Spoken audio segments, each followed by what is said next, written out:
ఆంధ్ర తెలంగాణలో తక్కువ ఫీజులతో high quality results ఇస్తున్న ఏకైక సంస్థ తిరుమల్ ఐఏఎస్ ఇన్స్టిట్యూట్. మహాశివరాత్రి ముందు మహాఘోరం చోటు చేసుకుంది. అన్నమయ్య జిల్లాలో ఏనుగులు భీభత్సం సృష్టించాయి. శివరాత్రి సందర్భంగా గుండాలకోన ఆలయం వద్దకు వెళ్తున్న భక్తులపై గజరాజులు దాడి చేశాయి.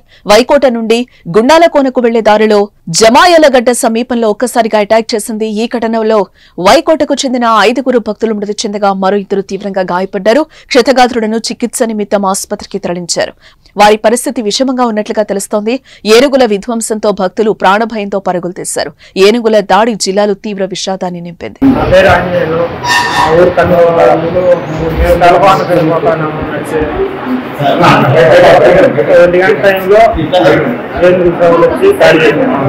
భక్తులు ఎంతమంది? 10 మంది పోయినారు. గాయాలు ఎంతమందికి అయినాయి? అంటే ఎక్కువ 5 మంది చనిపోయినారు. అన్నమయ్య జిల్లా ఓబులవారిపల్లి మండలం వైకోట సమీపం గుండాలకోనలోని శివాలయం స్థానికంగా చాలా ప్రసిద్ధి. ప్రతి ఏడాది ఇక్కడికి పెద్ద ఎత్తున శివభక్తులు వస్తూ ఉంటారు. బుధవారం శివరాత్రి కావడంతో గుండాలకోన అటవీ ప్రాంతం గుండా 14 మంది శివభక్తులు సోమవారం రాత్రి దర్శనానికి కాలినడకన బయలుదేరి వెళ్లారు. అయితే మార్గం మధ్యలో ఏనుగుల గుంపు దాడి చేసింది. ఈ ఘటనలో 5 భక్తులు అక్కడికక్కడే మృతి చెందడంతో స్థానికంగా విషాద ఛాయలు ముక్కున్నాయి. గుండాలకోన నుంచి తలకోన వెళుతుండగా ఏనుగులు దాడి చేశాయి. దాడి నుంచి 8 మంది భక్తులు ప్రాణాలతో బయటపడ్డారు. ఘటనపై సమాచారం అందుకున్న అటవీ శాఖ అధికారులు అప్రమత్తమయ్యారు. ఘటనా స్థలికి చేరుకుని పరిస్థితిని సమీక్షిస్తున్నారు.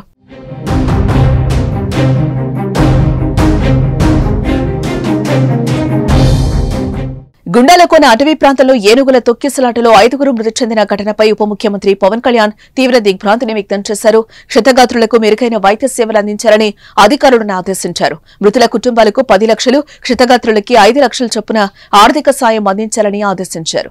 మహాశివరాత్రి పర్వదినం సందర్భంగా అటవీ ప్రాంతంలో ఉన్న ఆలయాలను దర్శించుకునే భక్తులకి తగిన భద్రతా ఏర్పాట్లు చేయాలని సూచించారు. గత కొన్ని రోజులుగా గజరాజులు చిత్తూరు, అన్నమయ్య జిల్లాలో సమస్య వెంటాడుతోంది. గజరాజులది అటవీ ప్రాంతంలో ఆహారం దొరక్కపోవడంతో గత కొంతకాలంగా ఏనుగులు జనావాసాల్లోకి ప్రవేశించి దాడులకు పాల్పడుతున్నాయి. కౌండిన్య అభయారణ్యంలో ఈ ఏనుగుల సమస్య దశాబ్దాలుగా ఉంది. అడవి దాటి వచ్చి ఏనుగులు రైతుల పంటలను నాశనం చేస్తున్నాయి. మరోవైపు ఏనుగుల దాడుల్లో జనాలు మృత్యువాత పడుతున్నారు. ఏనుగులు సైతం వివిధ కారణాలతో మరణిస్తున్నాయి. అడవిలోంచి ఏనుగులు బయటకు రాకుండా కట్టడి చేసేందుకు ఇప్పటి వరకు అటవీ శాఖ చేపట్టిన సోలార్ ఫెన్సింగ్, కందకాల తవ్వకం వల్ల ఎటువంటి ప్రయోజనం లేకుండా పోయింది.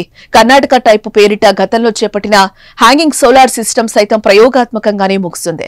ఇప్పుడు కూటమి ప్రభుత్వం కుంకి ఏనుగుల ద్వారా ఇక్కడ ఏనుగులను కట్టడి చేసేందుకు పలంనేరు మండలంలోని ముసలిమొడుగు వద్ద కుంకి ఎలిఫెంట్ ప్రాజెక్టు పనులు చేపడుతోంది.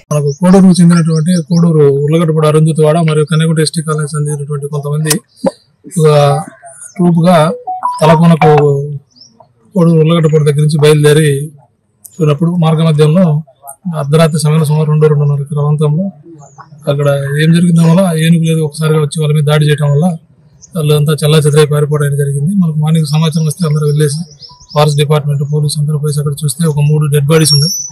ఒక 3 ఇంజూర్డ్ అయ్యారు. ఇమీడియట్ గా వాళ్ళ ఇంజూర్డ్ పర్సన్స్ ఫస్ట్ అంబులెన్స్ లో కోడూరు గవర్నమెంట్ హాస్పిటల్కి పంపించడం జరిగింది. ఇప్పుడు ఈ డెడ్ బాడీస్ ని కూడా కోడూరు గవర్నమెంట్ హాస్పిటల్ పంపించింది.